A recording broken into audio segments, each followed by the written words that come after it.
પાર સરહદની સફરે. વિદ્યાર્થી મિત્રો, આ વાર્તા ડૉક્ટર પૂર્ણિમા ભાડેસિયા દ્વારા લખવામાં આવી છે. તેમનું મૂળ વતન લાઠી છે, પરંતુ તેઓ મોરબીમાં વસે છે. અહીં ભારત દેશના પૂર્વોત્તર રાજ્ય અરુણાચલ પ્રદેશની અનોખી યાત્રાની વાતો છે, જે દર વર્ષે યોજાય છે. દેશના જુદા જુદા રાજ્યોમાંથી અનેક લોકો આ યાત્રામાં જોડાય છે. અહીં આ યાત્રા વિશેની રસપ્રદ વાતો કરવામાં આવી છે. અહીં ભારતની સંસ્કૃતિ અને રાષ્ટ્રીય પ્રેમનું સરસ રીતે વર્ણન કર્યું છે. આ યાત્રા કઈ રીતે શરૂ થાય છે અને કઈ રીતે લોકોને ભારતીય સંસ્કૃતિ અને પરંપરા સાથે જોડે છે તે જોવું રસપ્રદ છે. ભારત દેશના પૂર્વોત્તર રાજ્ય અરુણાચલ પ્રદેશ રાજ્યમાં એક વિશિષ્ટ યાત્રા દર વર્ષે યોજાય છે, જેમાં દેશના જુદા જુદા રાજ્યોમાંથી લોકો જોડાય છે. આ વખતની તવાંગ યાત્રામાં પાટણ જિલ્લાના ચલવાડાના સરવણજી પણ જોડાયા છે. સભા શરૂ થઈ ગઈ છે. સરવણજી જરા મોડા પડ્યા છે. સભાનું સંચાલન અંગ્રેજી મિશ્રિત હિન્દીમાં ચાલી રહ્યું છે. સરવણજી મૂંઝાઈને ચારે બાજુ જુએ છે. એમને ભાષાની અગવડ પડી રહી છે. એમની નજર એક ભાઈ પર પડે છે. એ ભાઈ ગુજરાતી હશે એમ માનીને સરવણજી એમની નજીક સરે છે. પણ આ શું? એ ભાઈ તો પટપટ હિન્દીમાં અને ફટફટ અંગ્રેજીમાં વાતો કરી રહ્યા છે. સરવણજી જરા મૂંઝાય છે. એટલામાં માઇક પરથી હિન્દીમાં જાહેરાત થવા લાગી. जिसका पंजीकरण नहीं हुआ है ये लोग मुझे मिले. સરવણજીની કોઠાસૂઝ જેવી તેવી નથી. એ એટલું તો સમજી જ જાય છે કે માનો ન માનો પણ માઇકમાં બોલ્યા એટલે કંઈક કામની વાત તો હશે જ. તેઓ ગણગણે છે. આ પંજીકરણ શું હશે? તેમણે બાજુમાં ઊભેલા એક ભાઈને ભાંગી તૂટી હિન્દીમાં પૂછ્યું. आप कहाँ से आए हो? मैं राजस्थान उदयपुर से हूँ। સરવણજીએ હાથ હલાવીને એમને પૂછી લીધું. पंजीकरण? हमारा हो गया, आप पहले पंजीकरण करवा लो। સરવણજી ધીમેથી ગુજરાતીમાં બોલ્યા. અલ્યા ભાઈ, આ પંજીકરણ એટલે શું? એ જ તો પંચાયત છે. નજીકમાં ઊભેલા એક બહેન આ શબ્દો સાંભળી ગયા. એમણે ઉમળકાથી પૂછ્યું. ગુજરાતી છો? ક્યાંના? સરવણજીના જીવમાં જીવ આવ્યો. એ તો રાજીના રેડ થઈ ગયા. હું ચંદ્રિકાબેન, સુરતથી આવી છું. મારી સાથે બીજા 5 જણ છે. સાંભળીને સરવણજી તો ખુશ થઈ ગયા. એ 5 જણમાંના બાબુભાઈએ કહ્યું. પંજીકરણ એટલે નોંધણી રજિસ્ટ્રેશન. તમારું નામ નોંધાવ્યું કે નહીં? અરે હા, એ તો બાકી છે. હો, સરવણજી બધું સમજી ગયા. ચાલની મેં બી હાથે આવ્યો. બોલતા હરેશભાઈ તરત જ સરવણજીની સાથે ઉપડ્યા અને રજિસ્ટ્રેશનનું કામ પતાવ્યું. સરવણજીને હવે હાશ થઈ. તેમણે કહ્યું. આ જાત્રામાં ગુજરાતવાળા બીજા ઘણાય હશે. હા હશે હો. એમને શોધવાનો એક મસ્ત આઈડિયા છે. આપણે ગુજરાતીમાં વાતો કરતાં કરતાં બધે ફરીએ ને ગુજરાતીમાં વાતો કરતાં માણસો શોધીએ, તરત જડી આવશે. હા, ઈ વાત હાચી. હેંડો તારે. સરવણજીને વિચાર ગમ્યો. બંને નીકળ્યા. એમના અચરજ વચ્ચે તેમને સૌથી પહેલા ભાવનગર તરફથી આવેલા જયદીપ અને ધરતીબેન મળ્યા. અરે, પેલા હિન્દી ને અંગ્રેજી બોલનારા ભાઈ જેમને સરવણજીએ ગુજરાતી ધાર્યા હતા તે ખરેખર ગુજરાતી નીકળ્યા. એ મોરબીના ડૉક્ટર જયંતિભાઈ હતા. ભોજન લેવાઈ ગયું ત્યાં સુધીમાં તો ગુજરાતના 25 જણ એકઠા થઈ ગયા. જ્યાં જ્યાં વસે ગુજરાતી ત્યાં સદાકાળ ગુજરાત. એ પંક્તિ થોડા ફેરફાર સાથે સાચી પડી કે જ્યાં ને જ્યારે મળે ગુજરાતી ત્યાં સદાકાળ ગુજરાત. પછી તો એયને વાતોના તડાકાને ભડાકા. સુરેન્દ્રનગરના ભાઈલાલભાઈએ નારાજગી સાથે કહ્યું. તમે જોયું? સાંસ્કૃતિક કાર્યક્રમમાં કેટલાક પ્રદેશોના કાર્યક્રમો થયા, પણ ગુજરાતના ગરબા તો રજૂ ન થયા. મને લાગે છે કે ઉત્તર પૂર્વના રાજ્યોના લોકનૃત્યો હતા, પણ આપણે 30 જણા છીએ.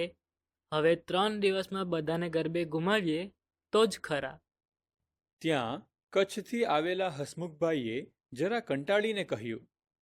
इनथे रोधोप खाधे में ठान पायो इंजी गाल करियो. એમની જેમ બીજા પણ 2-4 જણા ફરિયાદ કરી રહ્યા. એમ ભૂખ્યા નિમાણા થાવમાં. હું ભાવનગરી ગાંઠિયા લાવી છું. અભી હાલ જ લઈ આવું. એ હંધાઈ ખાવ.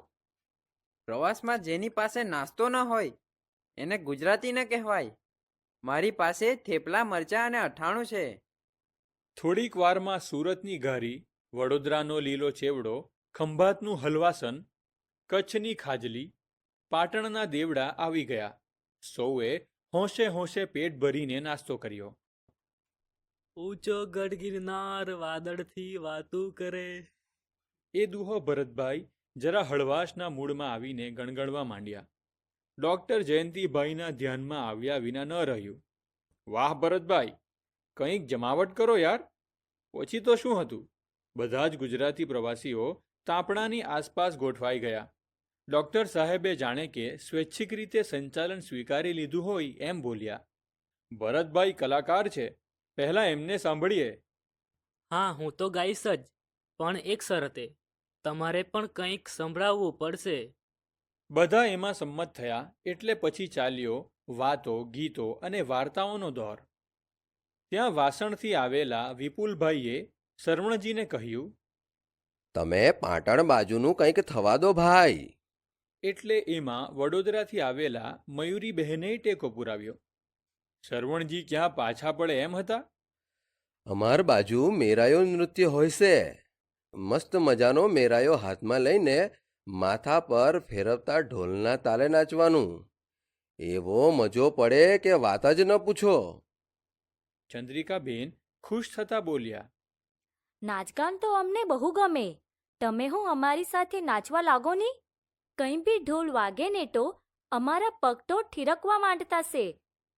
જાનૈયા સાંઠે વરરાજા હો તો એ બી નાચવા લાગે. એવા અમારા નાચ હોય. કોઈ વાર આવ તો જાણવા મળે કે કેમનું નચાય. સુરેન્દ્રનગરના ભાઈલાલભાઈ ત્યારના ચૂપ હતા. અમારું તો સૌથી નોખું. કાઠિયાવાડી અને અમદાવાદી બંને લહેકા અમારી બોલીમાં આવી જાય. ક્યાંક ક્યાંક ઉત્તર ગુજરાતના શબ્દો પણ આવી જાય. ખરી વાત હો. અમારે ને દસાડાને ચ્યાં સેટું છે. સાંજો કચ્છ પાટણથી નજીક હો. રાધનપુરથી આડેસર કટે ડોર હે. વાતોના તડાકા બરાબર જામ્યા હતા. ત્યાં જયદીપભાઈએ સંભારી આપ્યું. આ બધું તો બરાબર, પણ કાલની આ જાત્રા વિશે તો કંઈક વાતો કરો. જયંતિભાઈએ હસીને કહ્યું, હા, એ વાત મુદ્દાની, તો સાંભળો. એક સાથે જ બધા એક કાન થઈ ગયા. ડોક્ટર જયંતિભાઈએ શરૂ કર્યું. આ યાત્રાનું નામ છે તવાંગ યાત્રા. દર વર્ષે નવેમ્બર માસમાં અસમના ગુવાહાટીથી આ યાત્રા નીકળે છે. આપણે સૌ આજે ગુવાહાટી પહોંચી ગયા છીએ. આ ગુવાહાટી ઘણું જ પુરાતન શહેર છે અને જોવાલાયક છે. અહીં કામાખ્યા દેવીનું વિશ્વવિખ્યાત મંદિર આવેલું છે. શક્તિપીઠ તરીકે ઓળખાય છે એ જ ને? હા, ભારત દેશમાં કુલ 51 શક્તિપીઠો છે. તેમાંની એક આ શક્તિપીઠ છે. હા, બરાબર. જાત્રામાં આગળ બીજું શું જોવાનું આવશે? ગુવાહાટીથી આગળ અસમનું નગર તેજપુર આવે. અહીંનું અગ્નિગઢ મંદિર પણ પૌરાણિક મહત્વ ધરાવે છે. બાણાસુર નામના દાનવનું આ નગર છે. ઓખા હરણમાં આવસ એ બાણાસુર તો નહીં? હા, એ જ. ઓખા બાણાસુરની પુત્રી હતી. શ્રી કૃષ્ણનો પૌત્ર અનિરુદ્ધ ઓખા સાથે પરણેલો. પૂર્વ અને પશ્ચિમનો આ કેવો સંગમ! બરાબર. આગળ પછી ભાલુકપંગ આવતું હશે ને? હા, અરુણાચલ પ્રદેશનું એ પ્રવેશ દ્વાર અને પછી આવે બોમડીલા. ઈસવીસન 1962માં ચીને ભારત પર આક્રમણ કરેલું ત્યારે અહીં સુધી કબજો કરેલો. અહીં બૌદ્ધ મઠો અને ગોમ્પા આકર્ષણનું કેન્દ્ર છે. અને હા, જસવંતગઢની તો વાત જ અનોખી છે. એનો ઇતિહાસ સાંભળીને તો આપણા રૂવાટા ખડા થયા વિના ન રહે. 1962ના ચીનના યુદ્ધ વખતે જશવંતસિંહ નામના એક સૈનિકે સતત 72 કલાક સુધી એકલા હાથે ચીનની સેનાને રોકી રાખી હતી. આ વીરની ગાથા આજે પણ ઘરે ઘરે ગવાય છે. તેમનું સ્મૃતિ મંદિર જ્યાં બનાવ્યું છે તે જ જશવંતગઢ. વાહ, ધન્ય છે એ વીરને. જયંતિભાઈએ વાતને આગળ વધારતા કહ્યું, બીજા એક વીર જોગિંદર બાબા છે, જેમને સરકારે મરણોત્તર પરમવીર ચક્ર એનાયત કર્યો હતો.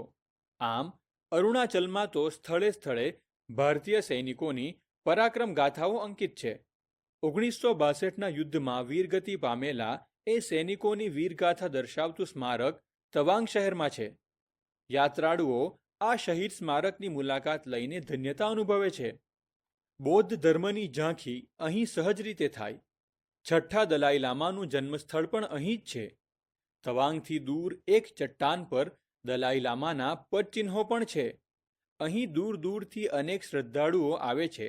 અને હા, શીખ ધર્મના પ્રથમ મહાન ગુરુ નાનક દેવનું આ તપસ્યા સ્થળ પણ છે, જેને નાનક લામા કહે છે. અને એક ખાસ મહત્વની વાત તો રહી જ ગઈ. અહીં યાત્રાના રસ્તે પ્રકૃતિ તો એવી વેરાઈને પડી છે કે તમે જોતા જ રહેશો. અહીં જાંગ વોટરફોલ છે અને શોંગોત શેર લેક છે. એની વાતો લાંબી છે, પણ યાત્રાના આકર્ષણ કેન્દ્ર આ કુદરતી દ્રશ્યોથી તમે ધન્યતા અનુભવશો એ નક્કી છે. આનો મતલબ તો એ જ કે તવાંગ યાત્રા રાષ્ટ્રીય, ધાર્મિક અને પ્રાકૃતિક એમ ત્રણેય દ્રષ્ટિએ અદકેરું મહત્વ ધરાવે છે, ખરું ને? હા, બિલકુલ. જયંતિભાઈ, તમે માહિતી તો એ રીતે આપી કે શીરાની જેમ ગળે ઉતરી ગઈ. પણ હા, એક સવાલ મને થાય છે. અંબાજીથી આવેલા અમૃતભાઈ પહેલીવાર બોલ્યા. તે પૂછી લો ને તમારે. આપણે તો છેક સરહદે જવાનું છે, તો પછી આ યાત્રાને તવાંગ યાત્રા કેમ કહે છે? હા, સરસ પ્રશ્ન છે. આમ તો આ યાત્રા અરુણાચલ પ્રદેશમાં, જ્યાં ભારત, ભૂતાન અને ચીનના કબજામાં તિબેટ છે, એ ત્રણેય દેશની સરહદે આવેલ બુમલા બોર્ડર સુધી નીકળે છે. આ સ્થળ બોર્ડર પર્સનલ મીટિંગ પોઈન્ટ છે. પણ આ યાત્રાનો છેલ્લો પડાવ તવાંગ શહેરમાં હોય છે, તેથી એને તવાંગ તીર્થયાત્રા કહે છે. ઓકે, સમજ્યો. પણ તવાંગ શહેર કેવડું હશે? તવાંગ આશરે 11,000 જેટલી વસ્તી ધરાવતું તવાંગ જિલ્લાનું મુખ્ય મથક છે. આ રાષ્ટ્રીય યાત્રા છે. ભારતભરમાંથી યાત્રાળુઓ આમાં જોડાય છે. આપણે આવ્યા એમ સૌ આગળના દિવસે ગુવાહાટી પહોંચે છે. પછી તો આપણે જાણીએ છીએ કે આયોજકો દ્વારા હોટલમાં ઉતારા અપાય છે. સાંજે તમામ યાત્રાળુઓની એક બેઠક મળે છે.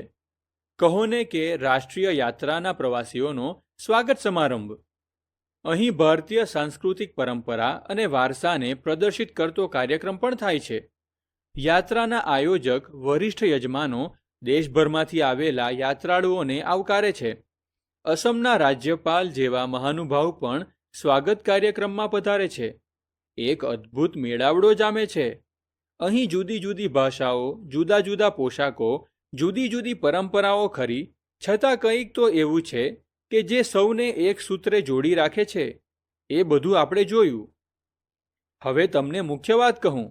આ તવાંગ યાત્રાનો એક હેતુ દૂર દૂર સરહદ ઉપર રહેતા લોકોને વિશેષ આત્મીયતા પૂરી પાડી તેમને ભારત સાથે જોડવાનો છે. આ યાત્રામાં યાત્રીઓ સમાન ભાવથી કામાખ્યા દેવી, ભગવાન બુદ્ધ અને ગુરુ નાનક સંબંધિત સ્થળોની યાત્રા કરીને ધન્ય થાય છે. ઈસવીસન 1962માં પરાક્રમ દાખવી વીરગતિ પામેલા સૈનિકોની પરાક્રમ ગાથા સૌ જાણે છે. તવાંગ સ્થિત શહીદ સ્મારકના દર્શન કરે છે. યાત્રિકો સરહદે જઈ ભારત માતાનો જયઘોષ કરે છે. દુનિયાનો છેલ્લો ગુલામ દેશ તિબેટ છે, તેની સ્વતંત્રતાનો સંકલ્પ લે છે.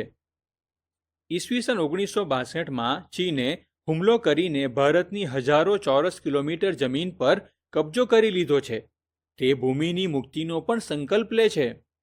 આ સાંભળતા સૌને ધન્યતાની અનુભૂતિ થઈ. સૌની આંખ સામે એક પછી એક સ્થળ આવવા લાગ્યું. ત્યારે શાંતિથી સાંભળી રહેલી નાનકડી ભવ્યા બોલી, અરે, હમણાં વારંવાર અપાયેલી સૂચના યાદ છે ને? સવારે વહેલા નીકળવાનું છે. અંધારે અંધારે તૈયાર થવું પડશે. હા, ભવ્યા ખરું કહે છે. વતનથી દૂર દૂર મળેલા આ લોકો માત્ર 2 કલાકમાં તો વર્ષો જૂની ઓળખાણ હોય તેટલા નજીક આવી ગયા. તે નવાઈ સાથે જય શ્રી કૃષ્ણ, શુભરાત્રિ, ગુડ નાઇટ અને સુખરાત કરજો કહેતા કહેતા પોતપોતાના નિવાસસ્થાન તરફ ચાલ્યા.